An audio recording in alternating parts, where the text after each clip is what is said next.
Hey everybody, welcome to Piazza Research. My name is JJ, and in this video, I'd like to go through ARK Invest's annual research report, what they call the Big Ideas 2022.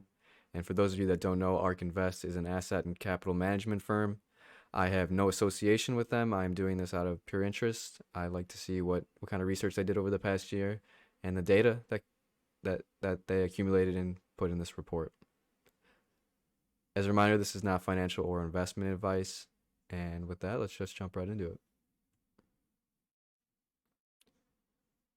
So ARK believes that there are 5 innovation platforms that will drive equity market returns in the next decade. And those are gene sequencing, robotics, blockchain, battery technology, and artificial intelligence.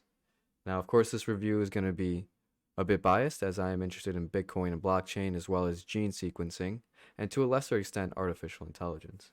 So I will focus on those 3 areas throughout this 132-page report. But just to highlight, they think robotics might be able to have the largest increase in market returns over the next decade if all goes well, moving from $168 billion to a potential equity market capitalization of $10 trillion. Now, the thesis or theme behind this report is that each of those 5 platforms, innovative platforms, are interconnected. So, for example, if artificial intelligence sees a lot of advancement and productivity in the next couple of years, that will impact some of those other areas like gene sequencing, robotics, for example, and the hardware that makes AI go around might improve battery technology or go into battery technology. And then mobile connected devices could help improve the ecosystem around digital wallets and blockchain. So the idea is that everything is interconnected and that improvement in one area would result in improvement in another area. The first area I'd like to go over through the report is artificial intelligence. Now, they think AI could automate the tasks of knowledge workers and boost productivity in the next decade. And the 2 domains I think that will benefit the most from AI will be paralegal work and office and admin support, and then to a lesser extent software development. But the 2 areas that won't be impacted, according to ARK Invest, as much will be accounting and what I like to call lawyering, and that's because there's a lot of human judgment involved in these two sectors or domains, and that makes it very difficult for AI to really help improve productivity in those areas. A really cool example I saw through the report is what they call OpenAI Codex, which they say can already complete 37% of coding tasks. For example, it can translate English language command like make a red ball bounce around the screen, and they can make it into software code. So the code is coding itself, and it makes that red dot jump around your screen. And the implications of this is you would save tons of resources and money spent on labor for creating software if the code itself can do it for you. And I'm sure it would do it much faster than a manual process. And this could have remarkable implications. Of course, going along with the theme, it would impact a lot of different areas. For example, gene sequencing in the database of hundreds of thousands of molecules involved in the gene sequencing process and understanding the biological processes. The next area to go over is digital consumers. And as you might imagine, over the past 5 years, let's say, the amount of time we spend online versus offline has increased. I do wish these charts had horizontal axes lines so I could easily tell, but it looks like 90 to 85% of our time was spent offline in 2015, and today, 2021, 2022, we're sitting at about 65% of our time is spent offline. So we're spending a larger chunk of our time online, and I know from personal experience, while anecdotal, that is the case for me as well. It might be the case for a lot of people out there. And they expect by 2030 that half our time will be spent online and half our time will be spent not online. So this is going to be a huge driver of the global digital economy. And with the global digital economy comes a lot of digital commerce, a lot of shopping online rather than going to the mall, rather than going to retail stores, rather than going to the doctor's office to get prescriptions. There's an endless amount of potentially different ways to buy products if you can just go on your mobile device or your computer and order what you want. And a really cool thing about this is the idea of social commerce, where you'll have digital media communities or marketplaces where products and services are sold rather than going strictly to Amazon or some other retailer online. You have this community or marketplace that's built on top of digital or social media. And this slide talks about gaming as a new form of socializing, a new social platform whereby people come together on their computers, not necessarily in the same physical environment like a living room or basement, and instead they're hanging out on their computers, on their mobile devices, and they're watching concerts together still. They're watching other people play video games, and they're watching sports like the Super Bowl or NFL playoffs. And this is growing. They think it's going to double by 2026, the amount of people that engage in virtual worlds rather than, going to concerts and going places. Now, this might have been, the pandemic might have been the impetus to this, but it could seriously continue to see the growth, even if the pandemic begins to subside. And in this slide, they talk about the number of digital wallet users surpassing that of JP Morgan Chase deposit account holders. And the two segments that they're using to represent this are Cash Apps and Venmo as digital wallets. Now, I can't store money on Venmo. I don't know if other people have that issue, and I don't use the Cash App, so I'm not very familiar with it. But they're saying that Cash App and Venmo have 74 million and 82 million active users respectively, and that's more than JP Morgan's 60 million. And I think if you add in the Strike app, which is similar to Venmo and built on the Lightning and Bitcoin network, that will continue to follow this trend with it far exceeding traditional banking. And I use the Strike app. I recommend the Strike app. It's a fantastic app, and it's built on Bitcoin Lightning Network, which is great. I think we need to integrate Bitcoin into social media, into everything, and this will allow for the freedom of spending and freely and easily spending money online. And it has to be with Bitcoin because Bitcoin's the hardest form of money, and it's the most reliable form of money in the crypto space. Which brings us to the Bitcoin section of the report. And this slide is a great illustration of and easy to understand the breakdown of why Bitcoin is so valuable. So in these diagrams, it shows traditional institutions versus what the public blockchains offer, and specifically Bitcoin. Now, Visa is a transaction settlement layer, which takes months to actually settle, whereas Bitcoin settles in 10 minutes, 15 minutes, half an hour, and it can replace Visa. It replaces traditional banking like JP Morgan, which is primary duty is custody and asset management. Bitcoin is your property, you own it, and if you store it correctly, nobody can confiscate it or take it from you, and you can easily transport it. You can go anywhere in the world with it. It's far superior than traditional banking, and you don't have to rely on financial intermediaries to get your money where you want it to go. And then it also replaces something like the Federal Reserve, who is frequently changing their monetary policy. Bitcoin's monetary policy is programmed into the software. It will not change for the next 100 years, maybe even longer. It could last thousands of years. And if there needs to be a change, every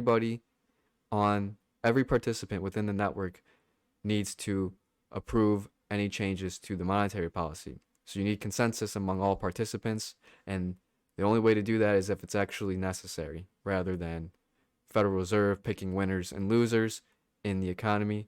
And here's a list of who, in the institutional sense, has been purchasing up Bitcoin in the past year or two.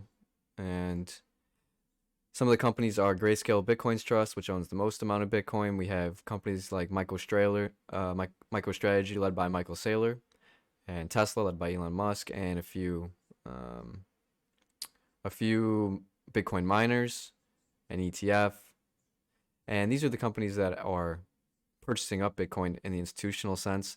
I think this will considerably grow over the coming decade. I'm surprised more people haven't taken a balance sheet approach to Bitcoin already, considering that a lot of companies hold a massive amount of cash on their balance sheet, which is a liability in a sense that it's getting inflated and it's losing its value. And it just sits there on these balance sheets of major corporations doing nothing but losing value.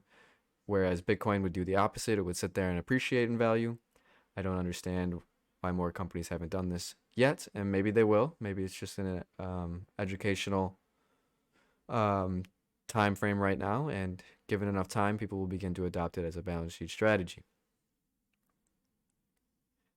As you may have heard, El Salvador is the first nation state to adopt Bitcoin as legal tender, which means that it can be used in all forms of transactions, including legal settlements and things like that.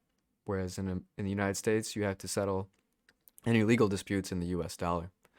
Now, El Salvador, I know I hear media reports of people in El Salvador not enjoying the move to Bitcoin, but the data suggests that that's not the case. 3.8 million people are using the Shivo wallet, which is built using the Bitcoin and using Bitcoin only as a monetary standard, and rather than the 1.9 million people that use traditional banking in El Salvador. So there's almost double the amount of people using the Bitcoin platform versus the traditional banking platform. And here's a breakdown of how ARK expects Bitcoin to reach a $1 million price by 2030. And the main driver will be digital gold, and I agree with this. Gold's current gold, analog gold, physical gold sits at a market capitalization of $10 trillion. And I think Bitcoin is worth $10 trillion, but I don't think it'll eat away all of gold's market cap, just because that's not how markets work, and people won't give up gold if they own it like that, even though Bitcoin's a superior form of gold in every sense. So they expect a 50% market capitalization of gold, which is $5.5 trillion, and I can go along with that. Corporate treasury, they think that'll increase to 5% of S&P 500 companies. I think this should be the case. I think it should be more than 5%, but I will agree with this conservative estimate of 5%. They also think people will use it as an institutional investment. If we get a spot Bitcoin ETF, I think we could reach $4.1 trillion, but we need the SEC to approve that. People use it as a seizure-resistant asset in countries that are concerned about governments taking their wealth, and that's a large amount of money, believe it or not, and they're expecting around $4 trillion to pile into Bitcoin for this purpose. And honestly, the Western world is not immune to something like this happening. If conditions go right, if there's serious chaos, there's no reason the government can't decide to take some of what's yours, and they would do it through banks and financial intermediaries. They believe 1% of total reserves of nation states will be put into Bitcoin. So the nation state treasury, for example, the United States government might buy Bitcoin. More governments like El Salvador might buy Bitcoin in Latin America.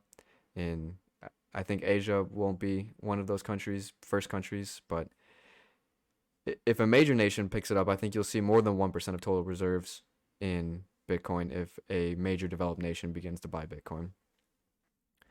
Bitcoin as an economic settlement network, $3.8 trillion. And of course, remittance network, I believe Bitcoin will exceed 50% of global remittances. I think it will be close to 100% of global remittances, as long as people don't succumb to some other cryptocurrency scam or cryptocurrency belief that a different cryptocurrency will make them more money, even if as they bring it to somebody else, a family member or loved one.